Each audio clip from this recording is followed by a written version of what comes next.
is that Allah did not say after difficulty, ease comes. He doesn't use the word after. He used the word with.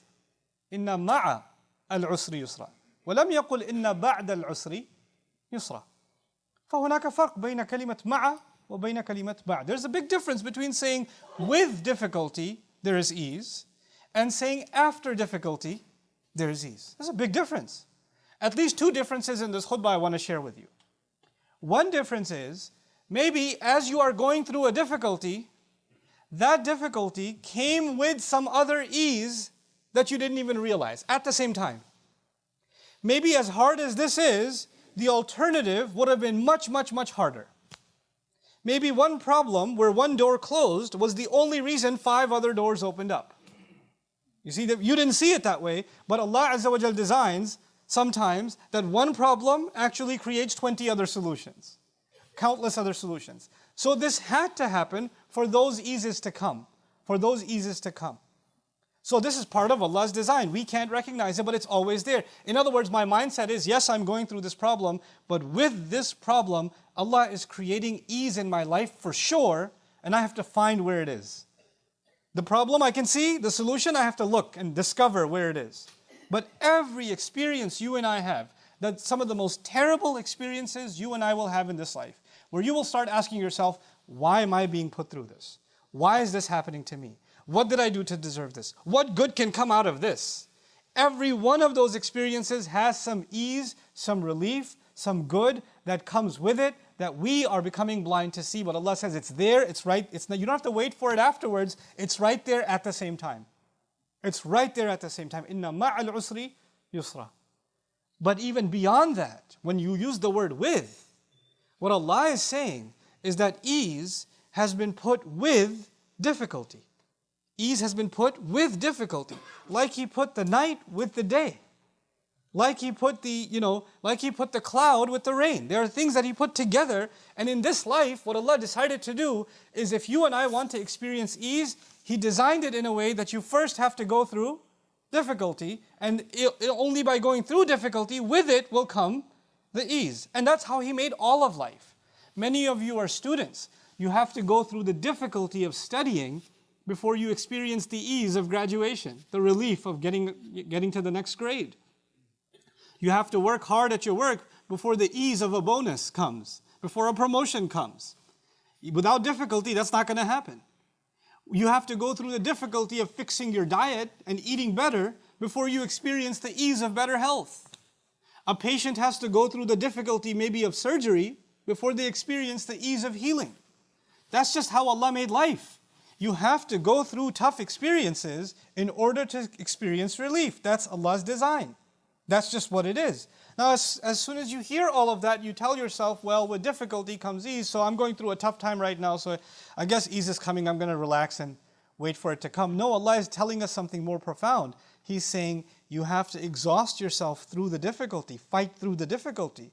You can't just sit back and say, Allah will bring ease. He promised He'll bring ease, so I'm just going to wait for that and cry until then. No. That's why He told the Prophet in the next ayah, sallallahu alayhi wasallam, He says, فَإِذَا فَرَغْتَ فَانْصَبْ. Very powerful words. When you find yourself free, exhaust yourself. When you find yourself free, exhaust yourself. And what in the world does that have to do with ease and difficulty? Allah does not want you and me sitting idle. When we are in difficulty, Allah actually wants us to exhaust ourselves. You see, other people, when they find themselves in difficulty, they sit back and start giving up. They get depressed, they get anxious, they start quitting. They take a back seat. But the believer, because of these ayah, oh, you're in difficulty? Well, the moment you find yourself having free time of any kind, exhaust yourself. Put yourself to work. Make yourself productive. The ulama would comment exhaustively on this ayah. When you free yourself from da'wah, busy yourself with, ibadah. When you free yourself from ibadah, busy yourself with da'wah. Like the Prophet ﷺ, every time he's exhausted from one task, he needs to busy himself with the other task. The question is, how much free time do you and I spend thinking about how terrible life is, sitting there doing nothing, letting our mind take us around in circles while we sit there completely unproductive, completely paralyzed? And Allah says, you have way too much free time on your hands and you're not exhausting yourself. When you're not exhausting yourself, you are allowing the difficulty to win. And if you don't, and the ayah starts with a fa, it's called al-fa as-sababiyya. Therefore, because you want ease to come, you better exhaust yourself. As a result of learning this, you better put yourself to work. So you and I have to actually live meaningful, productive lives. Sometimes it is easy to become overwhelmed with the experiences that we're having. It's easy to become overwhelmed with sadness or grief or nervousness or anxiety. It's okay to do that, but we have to learn to fight through that through Allah's words, find the strength to actually put ourselves to work and busy ourselves with something. Everything the Prophet did, sallallahu alaihi wasallam, that kept him busy is two kinds of things. And please remember this. There's two kinds of things that can keep you busy. Either, and I'll add even a third, for us, the Prophet ﷺ is either busy doing something that makes Allah happy, or he's busy doing something that helps one of Allah's creations. That's it. Either he's doing something just for the sake of Allah, like he's praying, like he's remembering Allah, like he's doing dhikr. That's just for the sake of Allah Azza wa Jal. Or he's helping someone else. He's guiding someone else. He's teaching someone else. He's actually even helping someone else earn a living. He's doing all kinds of help to somebody else. You have to ask yourself, what are the two things we're doing? Exhausting ourselves. Are we doing something that makes Allah happy? Or are we doing something that brings relief to somebody else? And that's actually what Allah told the Prophet ﷺ in a different surah too. You know, وَأَمَّا الْيَتِيمَ وَلَا تَقْهَرْ وَأَمَّا السَّائِلَ فَلَا تَنْهَرْ وَأَمَّا بِنِعْمَةِ رَبِّكَ فَحَدِّثْ. Why did he tell him all of that? He said, well, you used to be an orphan, now go take care of orphans. You used to be in a bankrupt situation, now make sure you help others that are in a bankrupt situation. Go help them. So we have to exhaust ourselves either doing something that draws us closer to Allah or gives relief to others. When you become concerned with Allah and when you become concerned with giving ease to others, Allah becomes concerned with giving ease to you. When you keep thinking about how bad your problems are, how terrible your life is, how everything is going the wrong way, nothing is ever going to get fixed, then you are too absorbed in yourself. You're too lost in yourself. And when you're lost in yourself, then Allah's help doesn't come that way. That's not how Allah's help comes. So He says, وَإِلَىٰ رَبِّكَ فَارْغَبْ. Exhaust yourself and focus yourself towards your Master. You see, these problems that you and I are having, today they're huge. All you can think about is this problem. But go a little further and you realize all of us are on a journey. And every single day we're making progress on that journey. And the conclusion of that journey is meeting with Allah. وَأَنَّ إِلَىٰ رَبِّكَ الْمُنْتَهَى. If you forget the fact that you're on a train or you're on a road and you're heading towards Allah, whether you realize it or not, and whether you like it or not, you're not standing still.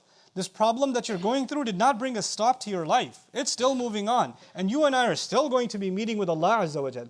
When you realize that no matter what I'm going through, that journey still continues, then it becomes easier for you to focus on your destination and lose sight of the fact that whatever I'm going through, whatever area I'm going through right now, I'm going to pass through it, I'm going to keep going. Because this is not my destination. My destination is Allah. Think of it, visualize it like that. When you're going through a road, you're going through a road and you pass by an area that smells very bad. If you keep on moving, the smell's not going to stay with you, is it? It's not going to be there forever. You can pass through it and you're going to be in a better location. You might be going through an area that's dangerous. But it's not going to be dangerous forever. If you keep on moving, you're going to be in a safer place. That's how life is. We have to pass through these experiences, and Allah Azza wa Jalla says every journey you pass through had some intended plan from Allah. You and I just have to ask ourselves, are we people that exhaust ourselves or not? What are we doing at the end of the day? The third thing I was going to ask is, I told you the Prophet ﷺ is either doing something that makes Allah happy or helps His creation in some way. But for us, most of our day is spent doing something for ourselves. And of course, we have our needs. Food is a need, clothing is a need, work is a need. We're doing that for ourselves. But what that free time, because the ayah wasn't about your 24/7, it was about when you are free. فَإِذَا فَرَغْتَ. When you're free. Okay, fine. You don't have a choice. You got to get up at 5 in the morning. You got to get to your job at 6 in the morning. You're working until 6 in the evening. Fine. You're stuck in traffic until 7:30. No problem. You didn't have a choice. You were not free. But what do you do with your time when you are free? What are you doing with it when you're free? And what you're doing with it when you're free will determine whether or not Allah will bring ease in your life. That's going to determine that. So you and I have to ask ourselves, what are we doing with our free time? And what are we teaching our kids to do with their free time? The moment they have a free second, video games. The moment they have the free second, TV's on. We're not doing things. We're not doing productive things. We're not exhausting ourselves in being something more than just self-serving or self-entertaining or self-consuming. The only thoughts are, what are we going to eat for lunch? What are we going to eat for dinner? Which movie are you going to watch? You want to watch something? Want to play something? Just entertain yourself, feed yourself, and lose yourself in these distractions. That's all it's become. How is this fansab? It's not fansab. فَإِذَا فَرَغْتَ fansab. Where did that go? And what is the guarantee? A person can, lose themselves in games and play and entertainment. And you know what those things will do? They will only bring about more difficulty. I'm not saying you shouldn't play games and entertainment. I know it's summer, kids want to have a good time. That's fine. But they also need to be taught how to make good use of their time. How to make good, and they can't learn that if they don't learn that from you and me. When the moment we have free time, we start wasting it, we start squandering it away, and we don't do something productive with it, then that's the habit that they're learning in their own way. We're leading by example. We're modeling our behavior to them. It's an important thing that you and I live this. And when they say, why are you always doing something? Why are we always helping someone? Why are we always going to the masjid? Why are we always learning this? Why are we never having any, not enough free time? We will remind them, فَإِذَا فَرَغْتَ فَانْصَبْ وَإِلَىٰ رَبِّكَ فَارْغَبْ. And why do we do that? Because we want Allah to make our lives easier. فَإِنَّ مَعَ الْعُسْرِ يُسْرًا إِنَّ مَعَ الْعُسْرِ يُسْرًا فَإِذَا فَرَغْتَ فَانْصَبْ وَإِلَىٰ رَبِّكَ فَارْغَبْ. This is the legacy left behind for the Messenger sallallahu alaihi wasallam. This was the advice that he was given. This is the focus that he was given. Sallallahu Alaihi Wasallam. So we have to bring that into our lives if we want our lives to get any better, if we want ease to touch our lives. Every one of us has problems. There's not one of us that doesn't have problems. And you know what the hardest problems are? The hardest problems are not on the outside. The hardest problems are happening inside the chest. The hardest problems are what you're feeling. The hardest problems are your thoughts that are more paralyzing than anything happening on the outside. And look at this surah. The first ease Allah gave the Prophet ﷺ is Alam nashrah laka sadrak. We opened up your chest for you. We gave you calm. We gave you calm. By the end of it, a person when he hears that Allah gave His Messenger calm, sallallahu alaihi wasallam, in the middle of the worst problems a human being could have, he's calm. Why is he at peace? And Allah describes that at the end. فَإِذَا فَرَغْتَ فَانْصَبْ وَإِلَىٰ رَبِّكَ فَارْغَبْ. If you can do that, it doesn't matter what people are saying to you. It doesn't matter what problems you're facing on the outside. You will have the greatest ease of all, and that's your chest will be at ease. Your heart will be at ease. You will be calm. Everybody else is crying, nervous, afraid. They're going through all kinds of emotional turbulence, and you find yourself more and more in a state of peace and in a state of calm because you're living by this profound truth. May Allah Azza wa Jal give calm to all of our hearts, and may Allah Azza wa Jal make us a people that find Sharh al-Sadr, that our hearts are opened up and our chests are expanded by the mercy of Allah. I pray that Allah makes us a people of stronger will, that we make better use of our free time, and that Allah Azza wa Jal gives us more and more and more ease, much bigger than any of the difficulties that we ever have to face in our lives. Barakallahu li wa lakum fil Qur'an al-Hakim, wa nafa'ani wa iyyakum bil ayati wa dhikr al-Hakim.